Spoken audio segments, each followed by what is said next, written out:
And first of all, by Athena's direction, Heracles shot Alcyoneus with a poisoned arrow, but as soon as he fell to the ground he began to recover.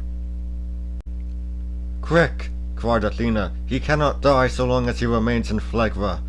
Drag him away into another country." So Heracles hoisted the stone-breathing giant onto his back and staggered with him over the border. There he flung him down and finished him with repeated blows of his club. Returning to the battle, Heracles found that the giant Porphyrion had assumed the lead and tried to carry off Hera. They had now piled up great rocks and were fighting on the slopes of Olympus. Eros, the Lord of Love, wounded this giant with his arrow, but the only result was to make him fall most desperately in love with Hera.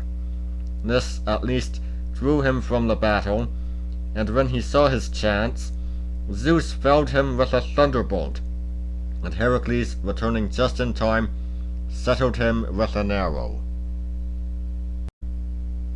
The battle grew fast and furious now, and Heracles stood by to send in the shaft of death whenever an immortal had laid a giant low.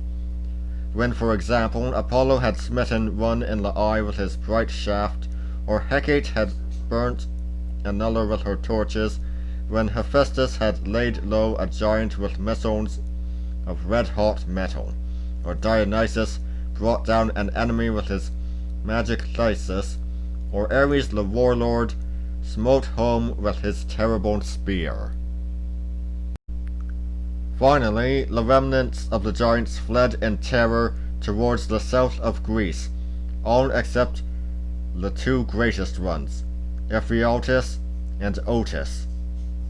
These made a last desperate assault, and first of all they captured Ares himself and shut him up in a brass jar.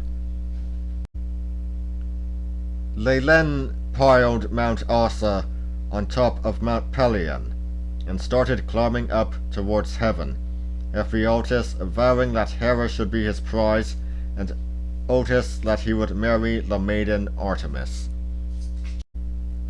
In this emergency, even Heracles was powerless to help, for these two giants could only be killed by their own kind. Neither man nor mortal could do anything against them.